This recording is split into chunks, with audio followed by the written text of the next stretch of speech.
Tulsi Gabbard? Dude, this is the most active, inactive politician I think I've ever seen in my entire fucking life. She posts videos? What's happening? Okay. Oh, I see. Look how much time Tulsi Gabbard has been spending on Fox News. Holy crap. Fox News. Stand up for your civil liberty. Oh, this is the anti-trans thing. Fox News. Wait, what is this? Regards to social media, many of the big tech companies have essentially just shut out any voice that doesn't agree with left of center point of view. And then that goes further. What's happening? Huckabee? Is still a lie. Unity over a lie is still a lie. I don't care. Listen, sometimes people say that I'm a centrist because I'm willing to talk with almost anybody. Wait, who's telling you that? The people in your dreams? Steve, can you imagine the fan base that this man has? That the people in it call him a centrist. Can you imagine? Steven Crowder fans call him a centrist. Is he open carrying? Yeah, he just does that. If you didn't know, the Louder Crowder studio, anybody ever watched like Eric Andre? Remember when Eric shot Hannibal? That's actually what happens, but with Crowder. He actually does that. He will shoot you. When they don't laugh at one of his jokes, he pulls out the gun and shoots them. That's why there's like some guests, some people that you see them rotating. It's because during the last segment, he shot and killed them. I guess we're watching Tulsi Gabbard talk to Stefan Crowder. Oh, yay. Aren't you guys excited? We're here for a long time. Yep. Representative Tulsi Gabbard, let's... Oh, shoot. What is this? What is this Wakanda Forever outfit she's got on? That's a is that a swimsuit? What is that? Wait, I'm genuinely curious. What is that? Is that a dress? Is this a dress? Wait, is that a swimsuit? Wait, what is this? All right, Representative Gabbard, what do you propose? Congresswoman Gabbard, Representative Gabbard, Z. Tulsi's great. Oh, jeez, my ears. Help me. Okay, wait. This Hawaii uniform. Okay, yeah, makes sense. It's like a Canadian tuxedo, right? Makes sense. Is she a representative? She was a representative. She didn't run again. Tulsi's great. Okay. Nice to meet you. Nice to meet you, Tulsi. I'm very glad. I think we maybe need to adjust the audio a little bit. So let me let people know that you're launching a new podcast soon. This is Tulsi Gabbard, and I assume that's available wherever podcasts are, like Apple and Android and Spotify. Okay. Yep. You gonna get that $100 million deal with Joe Rogan? No. No. Well, you know what? Maybe put that out there. After this, you might sell some, Nature Box or Simply Safe. So you can make some money in the private sector. Now, Tulsi, we wanted to have you on the show for a while, and you wanted, but you didn't come on the show. Is that because it's me, or is it just you were busy, or just shoot? It's all about you. I was just a tiny little bit busy running for president, and think I was like put on military duty for a little while in response to things happening here in Hawaii. So anyway, I'm really glad that this finally happened. So thank you for inviting me and for being patient. No, and I appreciate it, and I'm glad that you've come on the show. And listen, my genuine question is, what's the point of Tulsi Gabbard being on Crowder and being on these mostly right-wing shows? Because this is what she's mostly. I'm pretty sure. I'm genuinely curious, because here's my estimation, right? Is that Gabbard has found that she's far more socially right-wing, and with the Democrats saying like, you trans people are okay and gay people shouldn't be hung, she started to feel a little bit disaffected with the Democrats and the left, and with the right being extremely staunch and a lot of their really extremely staunch and moving away from economics and moving more towards the culture war as being their entire political identity, no matter what. I'm starting to think that that's just what she's more drawn to now. It's a grift? Maybe. But she could just genuinely believe like all of these things. I'm pretty sure she's just really socially left. My bad, really socially right, and she just really likes hating trans people or something.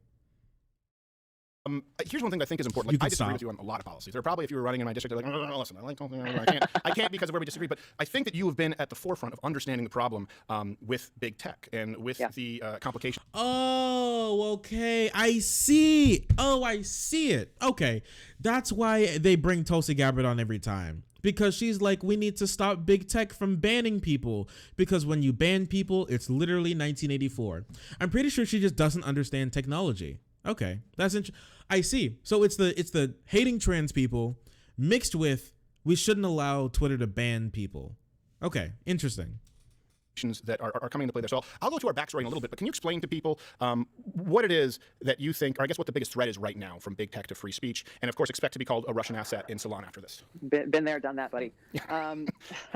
I mean, really what this gets to the heart to is the threat to free speech. And so I think this is where it is so important, especially right now during these crazy and divisive times. Let's see where people like you and I can agree. And fundamentally, as Americans, we agree in our constitutional right to free speech. And when you have you have these big tech monopolies essentially deciding who has a voice and who doesn't in these virtual public town squares that they've created. But you also have people in great positions of power in our government for partisan or political reasons trying to decide who gets to be heard and who doesn't, just further inflaming the divisiveness and really truly undermining our constitutional rights and that definition of who we are as a country and who we are as Americans. And what is this? What does this mean? This was so incredibly vague. Now, I know this works for the Steven Crowder audience because they're all very stupid. But for us here, who are at least slightly smarter, what does this mean? That's so vague. What? There are people in Congress trying to figure out who does and doesn't get a voice. What are you talking about? Who? And also, so are you saying that Twitter shouldn't be allowed to ban anybody, no matter what? How about people who are like pushing CP or something? How about people who are organizing like Nazi rallies? How about that? Or like Proud Boy accounts? Should all the who actively engage in violence? That's just part of what they do. Should we ban that? Or should nobody be banned? Should no one be banned for anything? I guess. The thing is, the big problem is, I'm not sure if I really want these places to be owned by the government. Because here's the thing, right? Or like nationalized. Because here's the thing. I'm fine with more regulation, but I don't really want, I want stricter TOS, because without it makes the ability for it to be a public square almost completely untenable. Because if you don't allow it to, it'll just turn incredibly toxic, and then it'll reward the people who are the most toxic, because when you're toxic, it makes it less likely for people to want to be a part of the discussion. And when that happens, now people are just start dropping away from the discussion because they get harassed off the platform. So then what? Is it really a free discussion then? Or is it just might makes right? Whoever can harass enough people away from them get complete control over the situation. And you couldn't institute a TOS because then if the government owned it, because then it turned into this like slur shootout.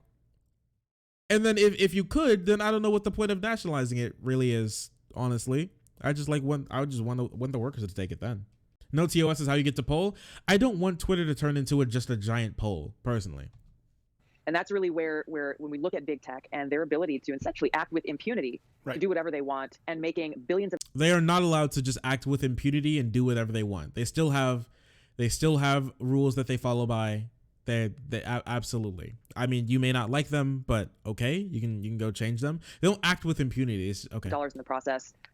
It speaks to the very dangerous place that we are as a country, and why we all need to come together as Americans and point this out, whether I like what you're saying or you like what I'm saying or not. Right. What do you think about them all coming together to remove, then President Donald Trump?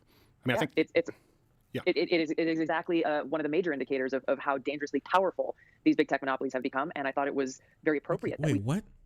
Then whether I like what you're saying or you like what I'm saying or not. Right. What do you think about them all coming together to remove, then President Donald Trump?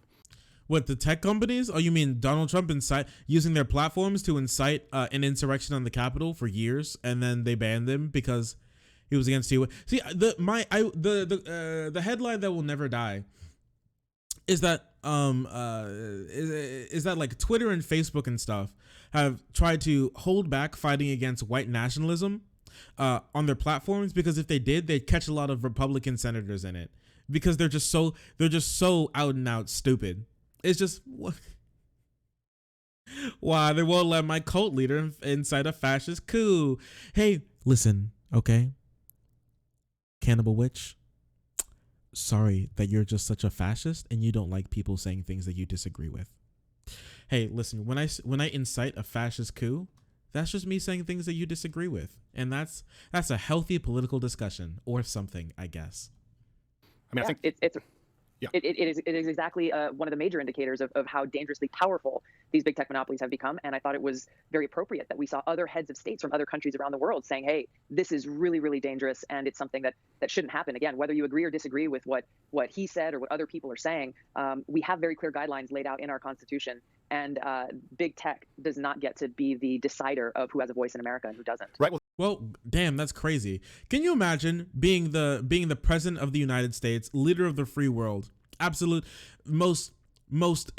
of the most important, if not like number one, like top 5 most important single figureheads on the entire planet to ever exist? Every year, it's the most important on the planet to ever exist. You get your Twitter account banned, and all of a sudden you're now out of the public. Can you imagine you're out of the public conversation because your Twitter account got banned as the president of the United States? What are you talking about? Donald Trump could call into MSNBC, CNN, MSNBC, CBS. He could call into Fox News, OAN, right Side News Network or whatever. He could call into anyone. All he has to do is get his people to be like, Donald Trump would like to call him, and they'd be like, get the shit, go, and they'd have him on in an instant. What are you talking about? He's not silenced. You're just a clown, is what you are. You're just a clown, and I know it, and I know that they're clowns because all of these people are still talking about being banned from Twitter as being the worst thing ever, and none of them are talking about that Nevada bill that literally let Jeff Bezos become your new landlord. You don't care about this? That's not important. Now, getting banned from Twitter is apparently worse than having Twitter be your employer, your landlord, your grocery store owner, and your currency manufacturer. Apparently, I guess. Because none of them care about it. They should be talking. That is the wildest thing. To think that we've reached like super neo-feudalism, that states are getting so broke that now they think they're going to pawn off their people to tech companies. That's way worse than some random people getting banned for saying the N-word 20 times in a row.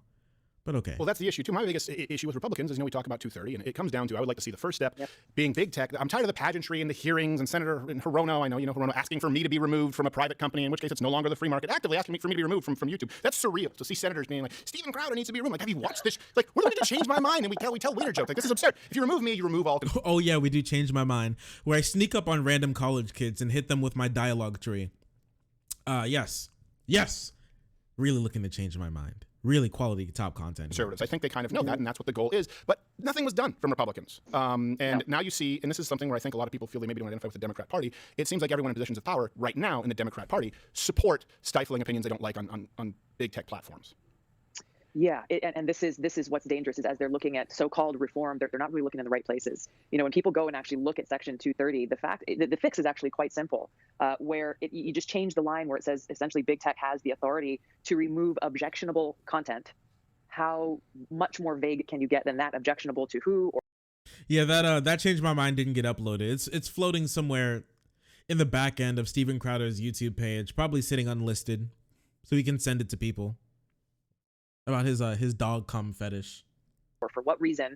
But then the thing that comes after that is the most troubling part. It says whether it is constitutional or not. Right. And how that got into our nation's laws and policies is beyond me. But that, you just change that line and take out that part about whether it's constitutional or not. And then you point to, okay, big tech, there's precedents here, decades of precedents. Make your decisions based on the constitutional precedents of free speech and protected speech. Whether they're a platform or they are a publisher. I mean, that's what people, no one gets mad that the New York Times writes an op-ed that they disagree with. The issue is when you are being treated by the government as an open platform, and I think it's pretty clear, when they all the same day remove, at that point, I guess the day after being a sitting president. I don't remember the exact day or time. Either way, I think it's pretty crappy. And here's one thing, too, that I want to... Also, whatever happened to, I guess, free enterprise doesn't matter once you don't like what they're doing, I guess.